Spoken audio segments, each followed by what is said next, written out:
Hi everybody, it's Annette from The Art of Intuition. And today we're going to talk about missing people. What does that mean when we say we miss people and when people say they miss us? So when someone says they miss you, do they miss the role you played in their life more than you yourself? And 9 times out of 10, I'd probably say 10 times out of 10, the answer is going to be yes. Because when you're operating from the highest aspect of you, you don't miss anybody. And that sounds kind of cold and maybe detached. But what you're going to find is you don't miss anyone because you're so whole inside. There's no missing. That's like that's a very human concept. Missing, I miss you. It has kind of an empty ring to it after a while because you understand that when someone says it, they miss what you did for them. They miss the role you played in their life. If you were just someone they talked to, if you were just someone that was around, but that's what they miss. They miss the hole you plugged. You think about it like that too. They miss the hole you plugged. They missed. That can be taken different ways, but you get the point. But they missed the kind of the part of you that felt like it wasn't so empty. And also what you did is you activated the part of them that could fill that space themselves. But when you're in certain spaces, you don't see that. Certain aspects of our consciousness, they're not gonna see it that way. You might not see it that way at the time. I mean, that's why we meet everybody, so we can activate certain feelings inside ourselves to either know that what that feeling feels like. If you've never felt love before, then if someone activates that kind of love within you, then you know what that feels like. So you can then activate it on your own. That's the reason people come in, just to show us what we already hold inside. They're not coming in because they're the only ones that can fulfill that feeling for us. That's the story we tell ourselves. Oh, that's the only person that can make me feel that way. But that's not really true. They're not the only person that can make you feel that way. They're just the person that can activate the feeling. So when we say we miss someone, and even though technically when you get to higher states of conscious you don't miss someone, I'll still catch myself saying that. And I sit there and go, why did I say that? I don't miss that person. And you really got to kind of delve into why you say it. I mean, what do I miss about the person? Do I just miss, maybe I miss that timeline, maybe I miss that whole timeline altogether that they're kind of lumped into, because you're going to usually lump people into certain times of your life. Do I miss that time? Do I miss that timeline because, and maybe, is that, why am I missing that? Because it was easier, because maybe I didn't have to do A, B, or C that I have to in this timeline. I didn't have to step up as much as I have to do in this timeline. In that timeline, I didn't have to do that. So sometimes we'll tie people to a certain space. We'll tie people to certain human memory, in a sense of what that was. And it's really just to activate different parts of our consciousness, bringing up different emotions. That's more what we miss. We don't miss the physical person. We miss what they did for us. We miss the role they played. So when people say that to you, when you say that to a person, really dig into what that means, and don't just say, oh, I really miss that person. That's not what you miss. And it's truly not. And that was kind of a big epiphany when I started thinking about that. I'm like, yeah, I really don't miss this person. What do I miss? We will kind of glorify. Our humans always going to go back and either paint everything as terrible or paint everything as terrific.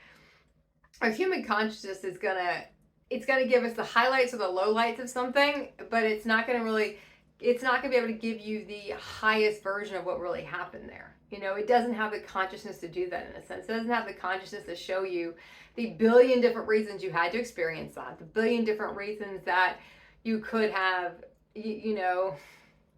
short circuited that timeline, in a sense, where you could have stopped that timeline from going the way it went. It doesn't do that. It's not going to show you those things. It's not going to show you those things for different reasons. One, it just doesn't have the capacity to see those things. It hasn't activated the part of you haven't activated that part of your DNA that consciousness unlocks. he doesn't have the capacity to. So you'll also hear the tone when people say it, or when you say it. Listen to the tone. Listen to the frequency you say it in. Is it a whining tone? Is it like which is more of the human feminine? Is it more of a blaming tone, which is more of a human masculine kind of sense? We all have feminine and masculine. It has nothing to do with gender. We have all those energies running in, and eventually we will upgrade to divine feminine and divine masculine. But when you're in that human masculine, human feminine, you can kind of hear the whining when someone says that. Or there's a manipulation mixed up in I miss you, right? There's a manipulation of, I miss you. You need to do something for me because I feel incomplete with you not there. There's a lot of subtext that goes on with that word. And that's why I'll say it's a very human thing. So if you catch yourself saying it, really delve into what you mean. And really look at, why am I saying that? What do I really miss? Or am I just saying it because I feel like I should say that because I don't want them to think I don't miss them? But you do get to certain places in your consciousness where you really don't miss anyone. It's because one reality sort of dematerializes and it really doesn't exist anymore, and you're in a different one, and everything forms around that. It doesn't mean you might not go back and see these people, and then the whole thing materializes again. But once it's kind of out of there, it's out of there. In a sense, you got to go on and do something else. That doesn't mean we don't grieve a lot of these timelines, because we will. Our human has to grieve a lot of these timelines. It's very important for our human to grieve these timelines. So what you'll find is you'll do a lot of grieving on a lot of these timelines, and then all of a sudden you're like, oh, okay, I know I made the right decision to leave the timeline, but I got to work through a lot of this stuff. And what do I really, really miss? And if I can, when I really break it down, it's normally more the whole thing I miss, the whole timeline, because we don't appreciate what we got. I think I said this the other day, this is a Cinderella song. You don't appreciate what you got till it's gone. I know that's a Cinderella song. And then the way that we don't. And we don't appreciate you don't appreciate the ascension, part of ascension you were in, until you're in a different part. Because when you were in that part, you were like, oh yeah, but I had A, B, C, and D. Or, oh my God, it was so much easier in that part because I was fully supported by this whole reality I'd set up this way.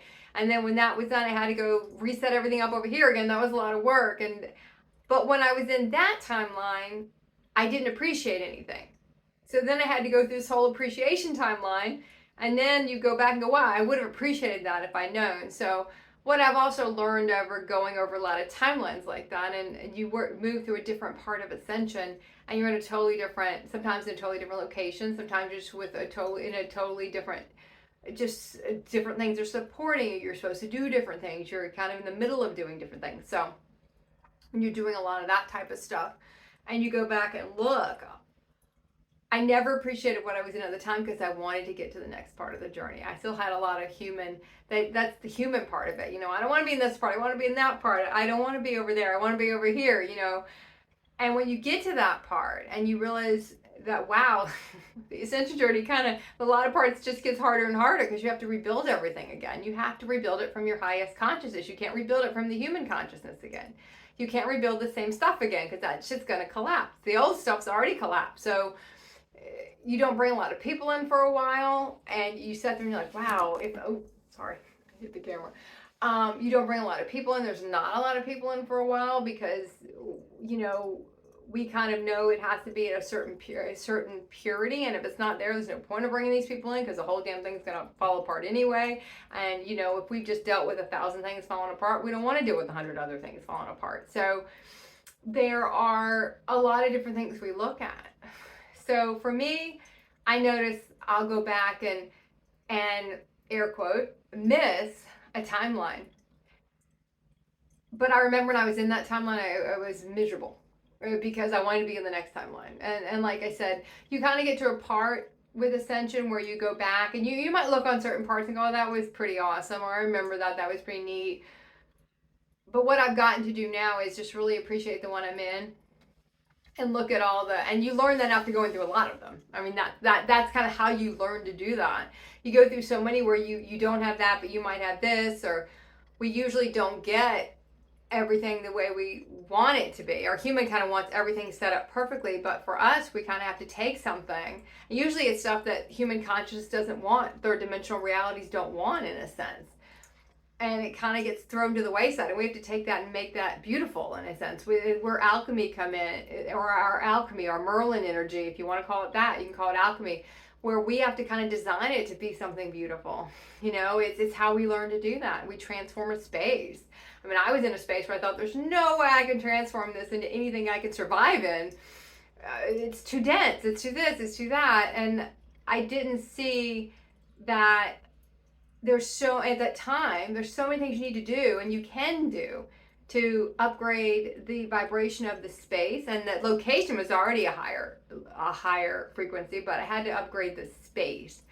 And that was like, wow, this takes a lot of, it's taken some linear time to be able to do that, because I do one thing and then I do something else, and because we're other people in the space, you can't, there is sometimes a limit on what you can do out of respect, you know. But the spaces you're in, so what I did was the spaces I was in, I've upgraded those, and you really kind of see the alchemy of what you're supposed to do. So you go through a lot of timelines, you go through a lot of people, and you go through a lot of stuff, and that's kind of what the whole part of ascension is, really. It's, you're having to live these from a higher consciousness, and you go back and then you can look at the ones you were in, and we didn't have an appreciation for those, and how we were totally supported in maybe a more conventional way. You're like, I was totally supported there, and now I'm supported, but it's in a different way. But I remember that, and I wanted something else. So just look at where you are, you know, really take a hard look at that. And when you start thinking about missing something, or someone says that to you, really delve into that. And if someone is saying that to you, or, you know, we're saying that to someone else, and there is a manipulation in that, be really honest with yourself if there is a manipulation, because that's a very ooey gooey, a lot of cords of attachment, a lot of manipulation, a lot of guilt is all wrapped up in that. You know, you can almost hear the subtext of, oh yeah, we miss you, why did you leave, why did you desert us? You know, you can kind of hear the subtext of the whole thing, and really look at, what do they miss? I mean, right away we'll know. Like, I know the people who say that to me now, it's, you miss what I did, you don't miss me. I can tell you that right now. You miss the role I played, you miss the function, you know, I was, in a sense, but you don't actually really miss me. You didn't actually appreciate me in a sense. And I don't mean that specifically, but you know what I'm getting at. So really look at that. And I think this is probably, I think that's about all I can say about it. But anyway, okay, keep practicing the art of intuition.